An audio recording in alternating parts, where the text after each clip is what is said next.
Persija Jakarta berhasil mengalahkan PSS Sleman dengan skor akhir 1-3 dalam lanjutan Liga 1 Indonesia. Gol Persija dicetak oleh Hanif Syahbandi di menit 16. Asis dari Witan Sulaiman, gol kedua lewat Virgi Andika di menit 24 dan gol ketiga dari Rio Matsumura di menit 52 asis dari Hanif Syahbandi. Sedangkan satu gol Sleman dicetak oleh Jonathan Bustos di menit 72 asis dari Kim Jeffrey Kurniawan. Seperti biasa, sebelum lebih jauh aku nggak pernah bosan-bosannya untuk ingatkan teman-teman, ketika teman-teman tonton video ini, sekalian tekan tombol like-nya. Ada beberapa poin yang akan kita bahas. Yang pertama, tempo. Khususnya di babak 1, aku suka banget tempo yang dimainkan oleh Persija Jakarta. Nggak terlalu buru-buru, tahu kapan harus mencepatkan permainan di atas lapangan, tahu kapan harus melambatkan permainan di atas lapangan. Nah, melambatkan permainan di atas lapangan ini pun dilakukan Persija Jakarta punya maksud yang jelas. Apa maksudnya? Menarik pemain-pemain PSS Sleman keluar dari daerah permainan mereka. Nah, di laga ini cenderung PSS Sleman lebih banyak menunggu di daerah permainan mereka sebelum akhirnya di babak kedua PSS Sleman lebih berani tampil all out untuk keluar menciptakan gol. Nah, dikala PSS Sleman babak 1 cenderung lebih menunggu memanfaatkan counter attack, di situ yang aku sampaikan tadi, betapa bagusnya, bisa aku katakan demikian, tempo yang dimainkan oleh Persija Jakarta. 3 pemain di belakang, kita tahu ada Rizky Ridho, kemudian ada Kudela, Virgi Andika.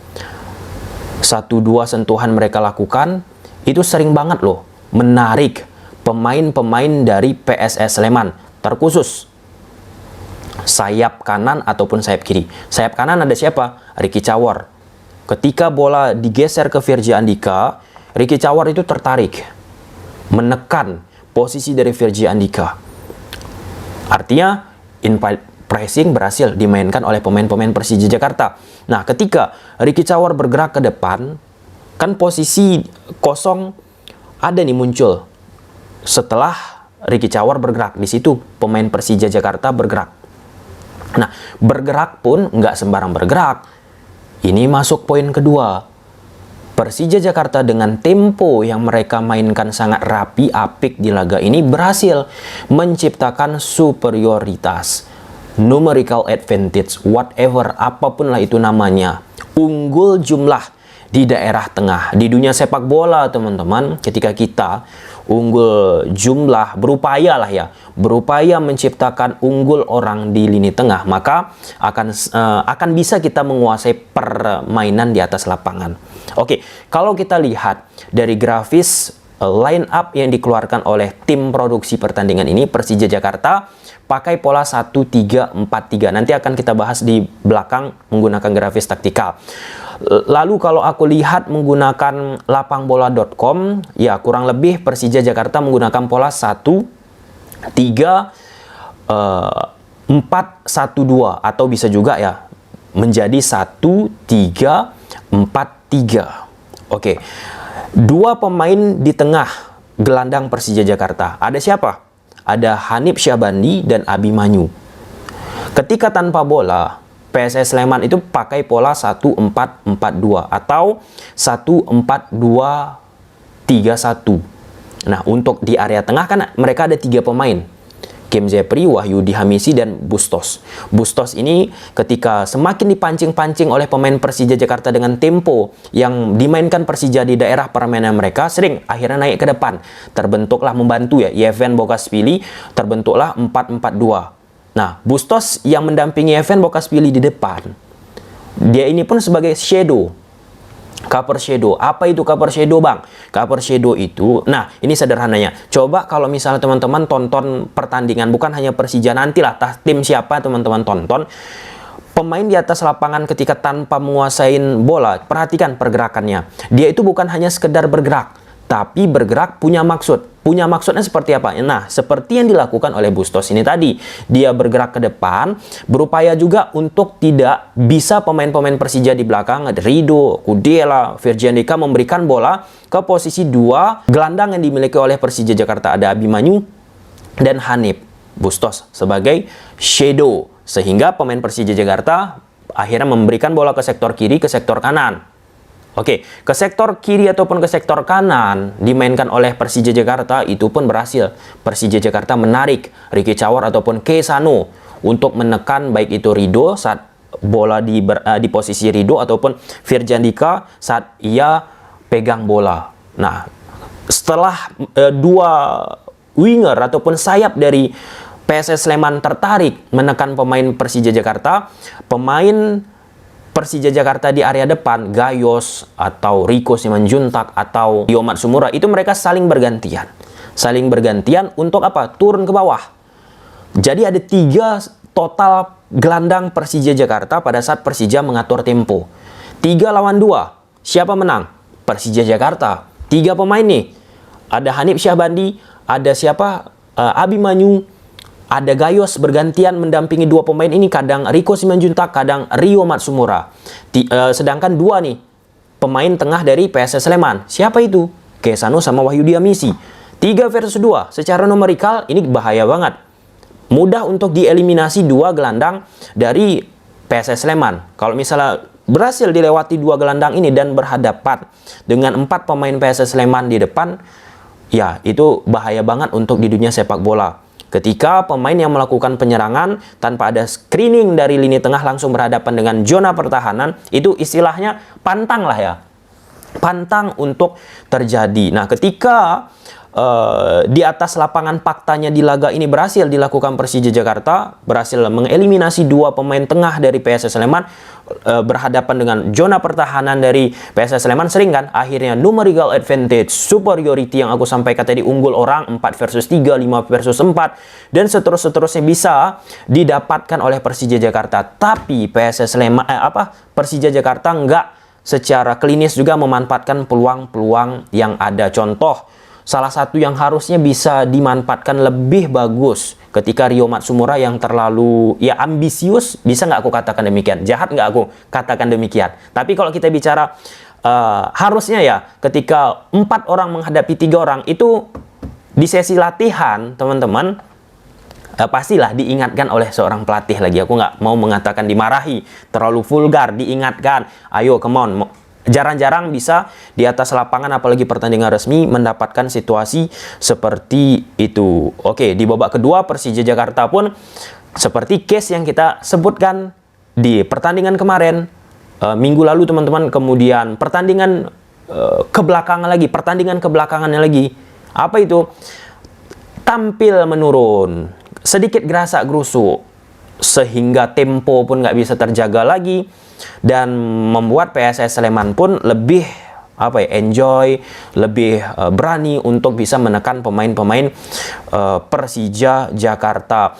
Kebetulan teman-teman, mungkin nggak aku buat video pembahasan PSS Sleman di beberapa pertandingan PSS Sleman ke belakang yang mereka lakukan, tetapi aku menonton apa yang dilakukan oleh PSS Sleman saat menghadapi Persija ini. Ya, secara prinsip ya, kan di atas kertas Persija levelnya lebih tinggi.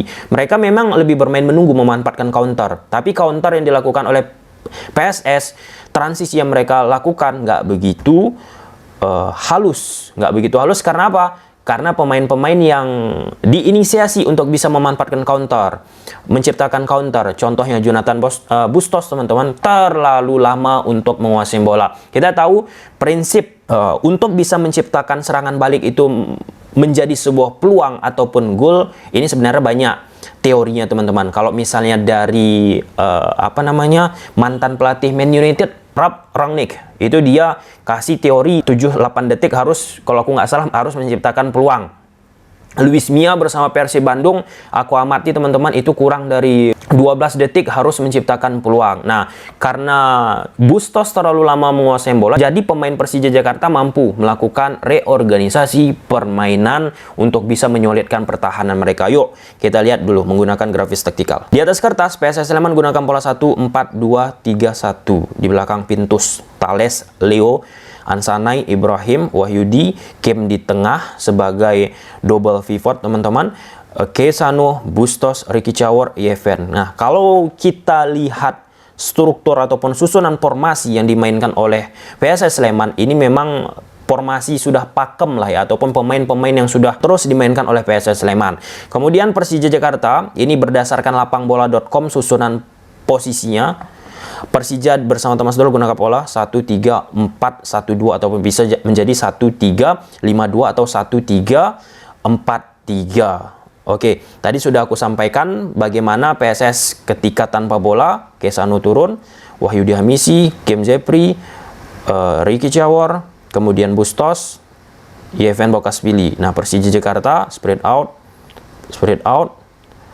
Rizky Ridho, Kudela, Firji Andika, Abimanyu bergerak ke depan, Hanif bergerak ke depan. Nah, lalu bola di antara posisi Rizky Ridho, Kudela, dan Firji Andika. Nah, di sini Persija Jakarta melakukan passing 1-2-1-2-1-2. Nah, ketika itu dilakukan Persija Jakarta membuat tertarik nih pemain-pemain dari PSS Sleman. Terus bergerak mereka ke depan. Ini nama invert pressing. Nah, ketika pemain PSS Sleman bergerak ke depan, melakukan penekanan akibat pancingan yang dilakukan oleh pemain-pemain Persija, diharapkan muncullah ruang. Ya, muncul jadinya ruang. Kesano menekan posisi Rizky Ridho, akhirnya ada muncul nih di area Rio Fahmi. Sebaliknya juga pada saat Firji Andika kuasai bola berhasil menarik posisi Ricky Cawor. Dan ketika kita lihat di atas lapangan, sering akhirnya struktur pemain PSS Sleman menjadi 4-2-4. Nah, otomatis di koridor half space ini sangat-sangat banyak ruang yang bisa dioptimalisasikan. Nah, dengan apa? Tadi sudah aku sebutkan, bergantian Rio Matsumura bantu 3 pemain dari Persija Jakarta di area tengah, atau Gayos turun meninggalkan 2 pemain di depan, atau Riko Simanjuntak, dan seterusnya, atau Hanif posisinya sini, Abimanyu berada di posisi ini. Nah, jadi secara numerikal ketika Firji Andika berhasil menarik Ricky Cawor, contohnya seperti ini, bisa dia berikan passing ke sektor sini kan 3 lawan 2 nih. 2 pemain tengah dari PSS Sleman menghadapi 3 pemain dari Persija Jakarta. Unggul di area tengah, di depan pun unggul nih Persija Jakarta. Udah misalnya diterima Gayos, dia beri misalnya contoh ke Witan atau Rio, Gayos naik, Hanif naik, dan bisa kita lihat 1, 2, 3, 4, 5, 6 menghadapi 4 pemain dari PSS Sleman. Jadi kunci dari laga ini bagaimana Persija Jakarta mampu memainkan tempo dan berhasil menarik pemain-pemain PSS Sleman di saat mereka ingin berupaya menunggu pemain Persija untuk masuk ke daerah permainan dari PSS Sleman. Nah, menariknya Persija Jakarta mampu menahan diri tadi untuk tidak buru-buru.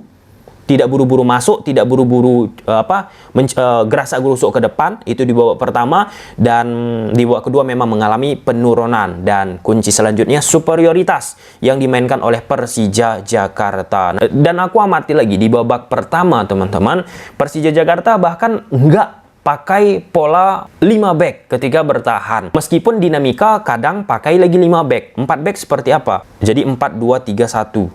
Nah, walaupun dinamika ini bisa berubah kembali menjadi 5 back di belakang ketika pemain-pemain Sleman menciptakan overload di sektor Firji Andika. Jadi Witan pun terpaksa turun lagi.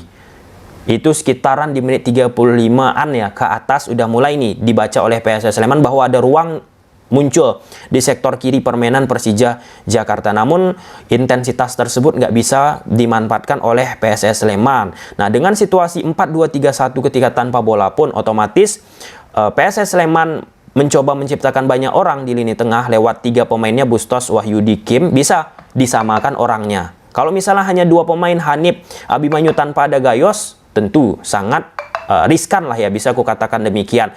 Ya, sehingga di lini tengah pemain PSS Sleman nggak banyak bisa menciptakan sebuah peluang dan akhirnya bisa dimatikan oleh Persija Jakarta. Oke, mungkin sampai sini aja dulu teman-teman videonya. Bye.